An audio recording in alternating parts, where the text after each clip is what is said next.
Are you worried about your photos being stolen online? Well, I've got some tips to help you protect yourself on today's episode of Ask David Bergman. Hey there, everybody. Welcome back. Here I am, as always, answering your photography questions right here on Adorama TV. If you've got a photo question, you know what to do. Just go to askdavidbergman.com and submit that form on the site. I just might pick your question to answer right here on a future show. Now, before I get into today's topic, I just want to remind you about my exciting upcoming trip. This fall in 2024, I'm leading a 7-day group trip to the beautiful Italian Riviera. Yes, it's true. The trip's with me, so you know it's going to be a whole lot of fun. And it's going to be a great way to improve your photography skills while exploring some of the most beautiful places in the world. Now, I can only take a limited number of people, so if you want to join me, check out the link down in the description below. All right, back to our regularly scheduled programming. Today's question was sent in by John M., and he wants to know, I'm a photographer in Colorado and just started a website. Even if I reduce the size of the photos, it looks like people can still enlarge them and steal my images. I want to make it so that my photos can't be stolen online. Any suggestions? Thanks, John, for sending in that question. Image theft is definitely a concern for photographers when we share our work online. What I'm going to do today is talk about the challenges we face, and then I'm going to give you some steps you can take to protect your images. Now stick around to the end because I'm also going to get into some exciting future tech that could seriously revolutionize the industry. Now, when we talk about image theft online, it's not like someone breaking into your house and stealing a photo off your wall. Many photographers, myself included, primarily make a living by licensing the usage of our work. I don't sell pictures. I sell physical things like prints and books, but for people or companies to publish my work, I issue them a license to use my images in a particular way. Now, being able to license your work does depend on you owning the copyright to that work. The good news is that, at least here in the United States, you own the copyright as soon as you push the button on your camera to take the picture. Now, there are some exceptions, like if you're a full-time employee or if you're specifically, go ahead and sign the rights away. But for the most part, you're allowed to control the use of your work. Now, copyright can be a complicated topic, and I'm definitely not a lawyer and not giving you any legal advice. I did a video a few years ago about copyright, and I'll put a link to that down below so you can check that out later. By the way, back then I was a bit of a fast talker in my videos, so you might want to slow down the playback on YouTube just a little bit. Now anyway, the thing is, in most cases, you still want to control who uses or publishes your images, mostly so that you can get paid. Artists getting paid for our work allows us to produce more art. There's nothing wrong with making a good living as a photographer. You don't have to be a starving artist. Protecting your images by controlling where and when they're used helps you to do just that. Okay, so you know that you don't want people to steal your work online, so how can you prevent that from happening? Well, first, like John does, I highly recommend that you only upload low-resolution images to your website. All that means is that the dimensions and the file size of the images are significantly smaller than the original high-resolution versions. For example, instead of uploading a photo with a resolution of like 6,000 by 4,000 pixels, you might resize it to 1,200 by 800, which is still plenty big enough to look good when viewed in a web browser or on a phone. Now, if someone downloads that file, they probably can't make high-quality prints or other large reproductions. The images are going to get pixelated and lose detail. However, in recent years, there have been some big advancements in technology, especially with AI and machine learning, that allows those low-res files to be used in ways like we've never seen before. Programs like Adobe's Super Resolution and Topaz Gigapixel AI can take a low-resolution image and upscale it to a much higher resolution while maintaining or even sometimes enhancing the quality. Now, this means that even if you upload a small, low-quality version of your photo, anyone with access to those tools can create a high-quality version suitable for printing or commercial use. This is a relatively new problem for those of us like John that rely on low-resolution uploads as a deterrent. So how can we prevent this? Well, the first thing I would do is consider watermarking your images. There are two kinds of watermarks, visible and invisible. Visible watermarks are the more common type that you probably think of. That just means that you put some type of identifying mark or text over the image, usually for the purposes of establishing photo credit. A giant watermark in the middle of your photo will certainly deter unauthorized use, but also ruins the look of the image.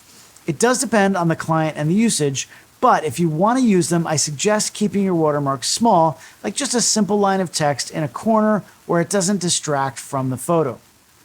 Of course, that means someone could still crop out the watermark and use the image illegally, but having the watermark does provide stronger legal ground if they get caught.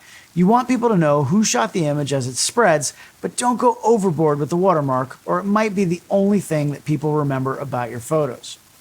Now, the other type of watermark, as I mentioned, is the invisible kind, and there have been numerous efforts to do this over the years. The idea is to embed a unique fingerprint to each image without noticeably altering the photo. Usually what happens is it works by changing just a few pixels. You'd never actually see it, but it can be traced and tracked by proprietary software. In my experience, these invisible watermarks are really geared towards large companies and not generally for independent photographers. Some of these companies have come and gone as well, so it's hard to know what really works since there's no standard at this point, unfortunately. For individuals, you can use tracking services to do a reverse image search.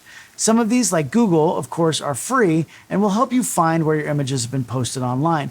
In theory, that means you can address any unauthorized use, but I've also found the tech to be a bit hit and miss. Let me know in the comments below if you've used any of the invisible watermarks or image trackers and how successful they've been for you. I'm really curious if these things actually work for people. The next thing you should do to try and prevent image theft is use technology that blocks drag and drop or right-click saving of images. While that won't stop a really determined image thief, it will add an extra layer of difficulty. I mean, why make it easy for them, right? There are plugins for platforms like WordPress that can make it more challenging to directly download your images. Also, most popular web design platforms offer built-in functionality or third-party extensions that can do the same thing. Now, the next thing you should do is embed metadata into your file. Most digital file formats, including JPEG of course, allow you to embed text information right into the file. This is called IPTC metadata, and it's standardized so that many programs can read it. You can put pretty much anything in there. You put your name and contact info, copyright details, descriptive info about the photo, and even information about model or property releases.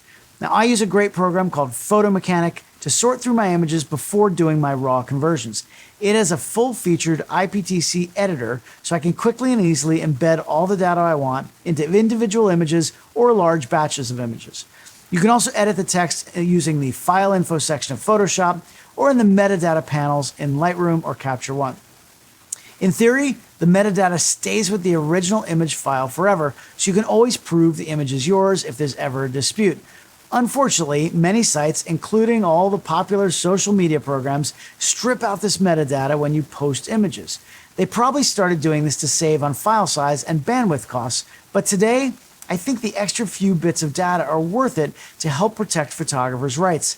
Professional photography organizations have been pushing for change, but unfortunately, there's been no luck on that front so far. Sidebar, by the way, hey, Instagram, can we get a photo credit field in your app? You can already tag people, you can add locations, you can do all kinds of other cool things. Why isn't there a field for optional photo credit that would appear right above or below the image? I think this is something we can get done. It's long overdue. Let's make it happen. Anyway, as far as metadata goes, at least when I send an image file to a client or to a photo agency, I know that the data is in there, which should mean legit users can find me when they need to.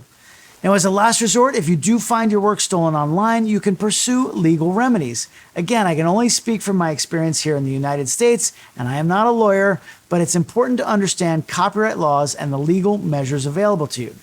Registering your images with the U.S. Copyright Office provides additional legal protection and allows you to claim statutory damages in the case of an infringement.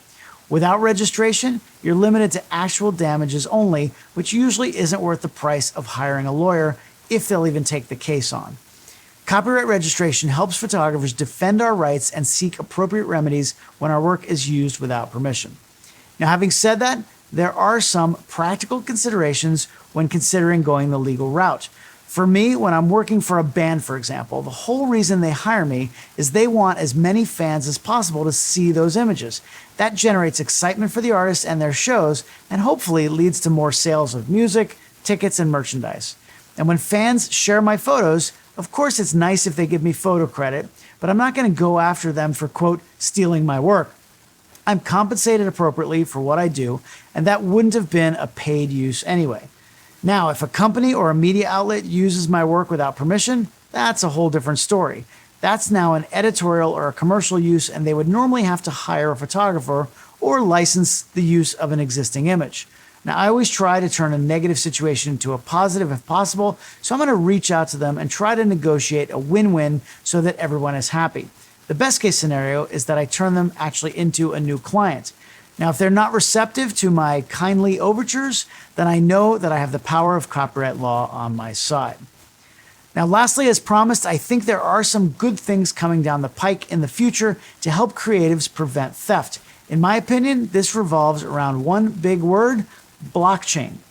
Now, you might know that blockchain is the tech behind cryptocurrencies like Bitcoin, but it's got some pretty cool uses beyond just digital money. It can create a digital certificate of ownership, so when you upload an image to a blockchain-based platform, it's a permanent, verifiable record of ownership. That means it's easy to prove who controls the work while allowing you to track where it goes and how it's used. Plus, blockchain can help you license your work more securely. It ensures that the terms of use are respected and any changes in ownership or licensing are recorded transparently. Think of it kind of like a digital ledger that everyone can see, but no one can mess with. Now, right now, there are still some hurdles to using blockchain for photography. It's not the easiest thing to get your head around if you're not a tech guru, and getting set up can cost a bit up front. The tech is also still evolving, which means there can be issues with compatibility and standardization. However, the potential here is huge. In the future, as more photographers and platforms start using blockchain to protect their work, it could become the industry standard.